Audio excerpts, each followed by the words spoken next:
George Orwell, Animal Farm.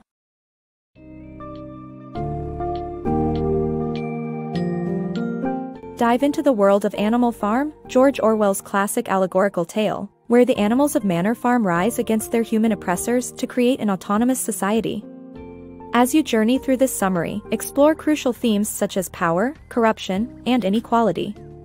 Witness the transformation of the farm under the leadership of the wise but aged boar, Old Major, the ambitious and cunning pig Napoleon, and the idealistic Snowball. Discover the significance of their 7 commandments and how they underpin the principles of their rebellion. Engage with the profound message of this novel, as relevant today as it was in 1945.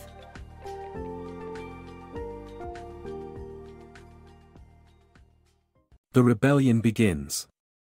Manor Farm's revered boar, Old Major, calls for a rebellion against human oppression, presenting a dream of a world where animals enjoy the fruits of their labor.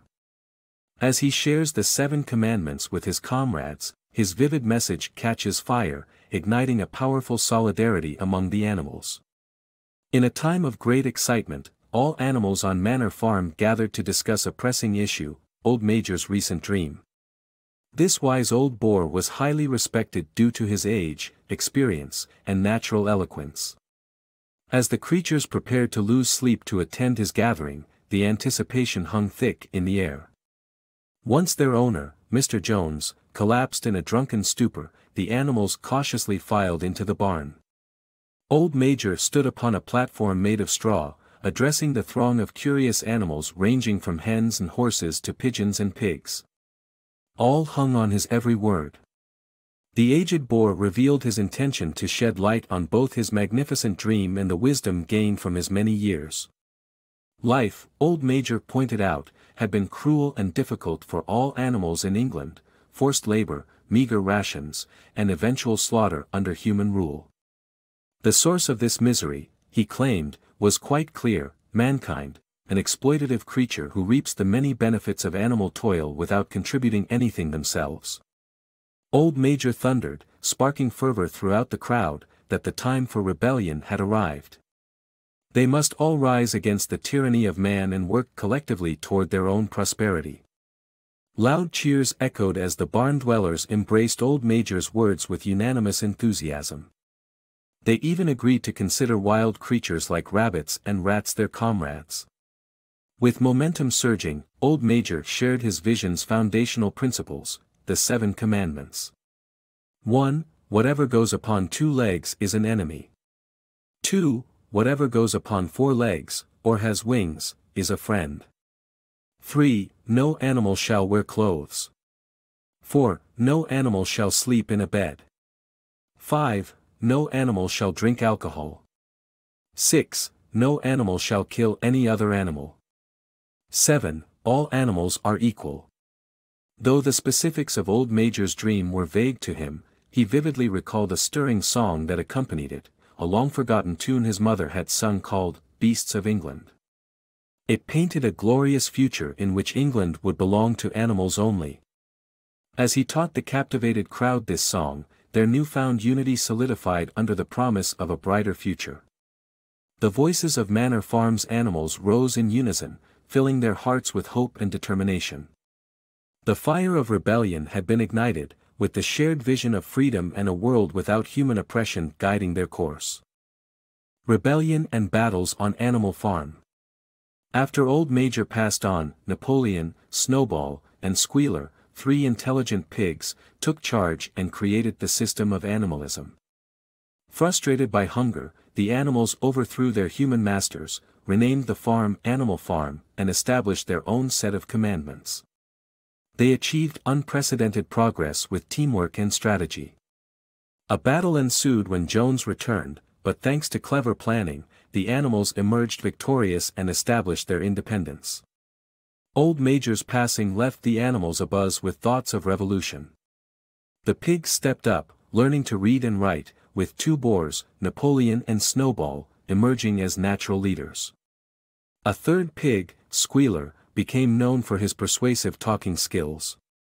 Together, they refined Old Major's teachings into a comprehensive ideology called animalism and worked tirelessly to educate their fellow animals on its principles and potential rewards. The rebellion began in June when the farm's neglectful owner, Mr. Jones, and his workers left the animals hungry. Frustration led the famished animals to break into the feed shed, inviting retaliation from Jones and his men. However, the animals fought back, chasing Jones and his workers out of the farm. With the humans gone, the animals celebrated and destroyed all symbols of their past suffering. They renamed the farm Animal Farm and painted the 7 commandments of animalism on the barn wall, unanimously agreeing on their importance. Snowball declared that the harvest was their priority, and thanks to the pigs' intelligence and the unwavering dedication of horses Boxer and Clover, the animals achieved a bountiful harvest faster than their human predecessors. The animals found joy in their newfound ownership and cooperation, with everyone contributing to making the farm better. Sundays became a day off from work, filled with meetings to discuss, debate, and vote on future plans. Napoleon and Snowball disagreed often, but these meetings always concluded with unity. Snowball spearheaded educational initiatives and committees to teach other animals the principles of animalism. Even animals who struggled to learn benefited from simplified teachings like 4 legs good, 2 legs bad. Around the same time, Napoleon took a personal interest in the education of 9 newfound puppies on the farm. By October, a vengeful Mr. Jones returned with men from neighboring farms. Snowball, inspired by tales of Julius Caesar, led the animals to battle. He cleverly orchestrated diversionary tactics, such as letting the pigeons, ducks, and geese peck at the invaders before launching a secondary attack with sheep. Retreating from the men, the animals lured them into an ambush near the cowshed. The animals fought bravely, showing immense courage and resilience. With horses, cows, and pigs charging, the invaders panicked.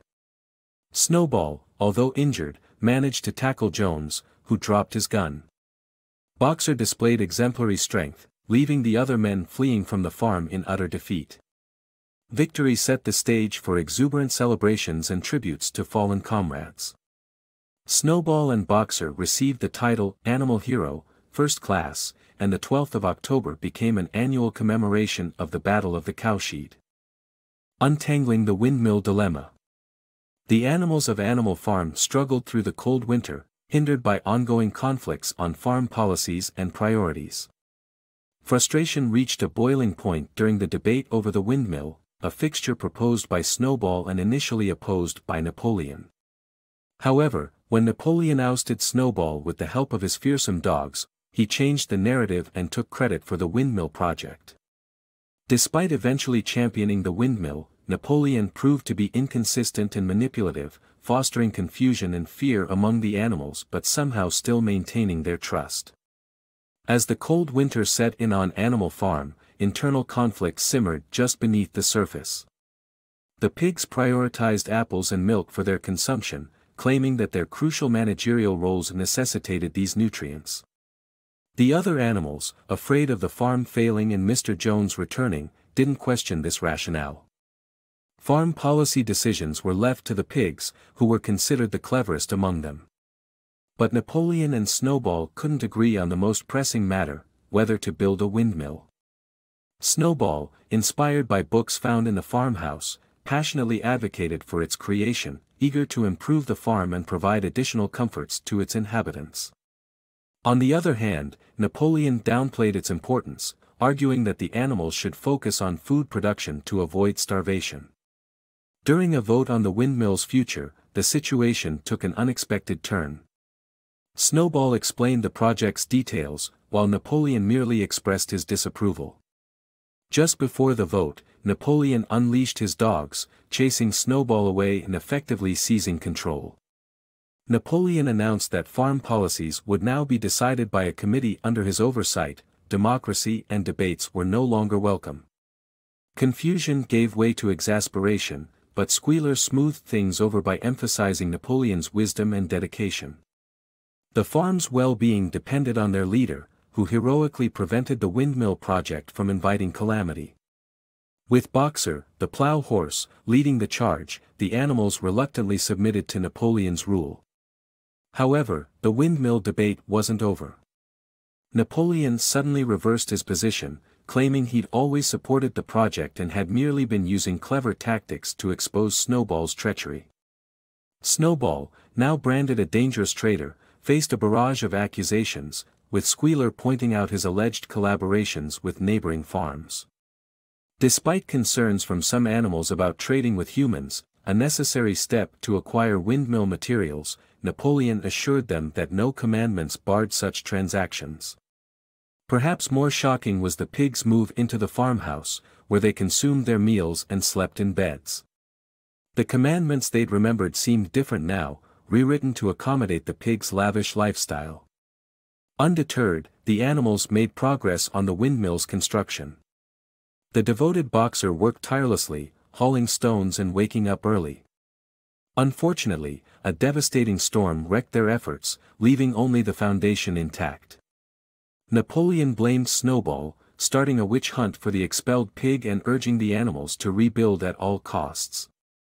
In the aftermath, the farm's situation worsened as Napoleon and Squealer continued to reframe history.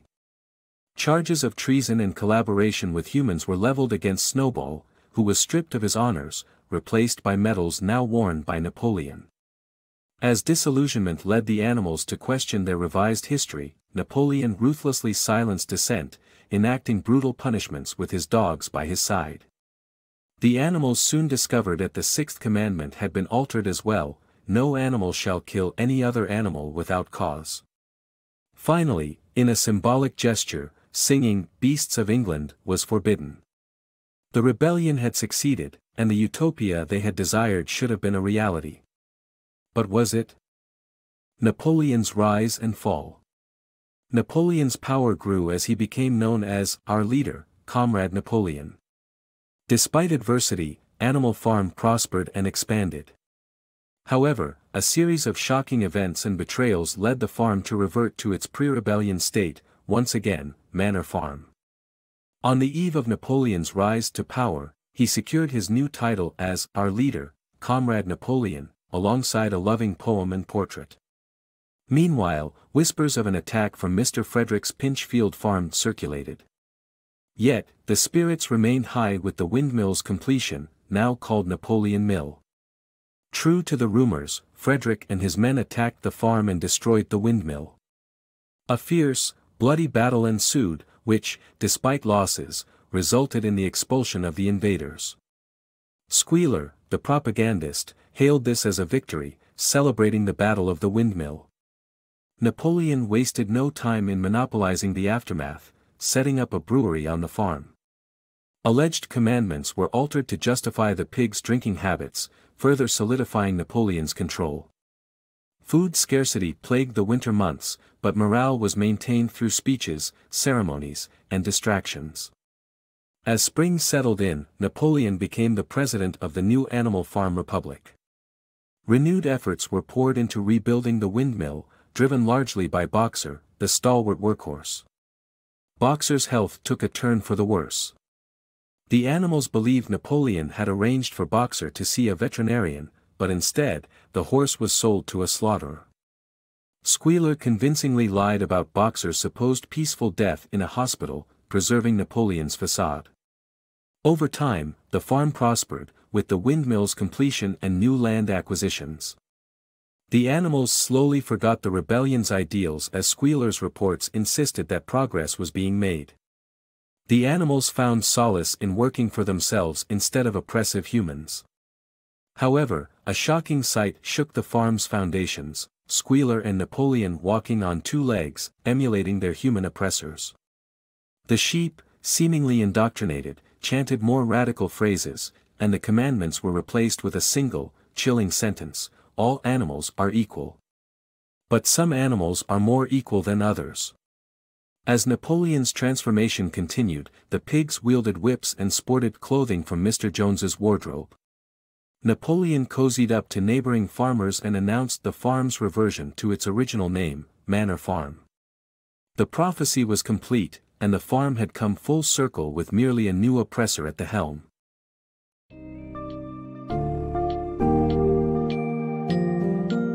In conclusion, the story of Animal Farm is a cautionary tale against the consequences of absolute power, corruption, and inequality in society. Witnessing the pigs transition from being the leaders of an egalitarian society to becoming oppressive rulers, the reader is left pondering the dangers of totalitarianism and how easily revolutionary ideals can be corrupted. Reflect upon the 7 commandments as the basis for an ethical and just system that ultimately crumbles under the weight of tyranny, greed, and betrayal.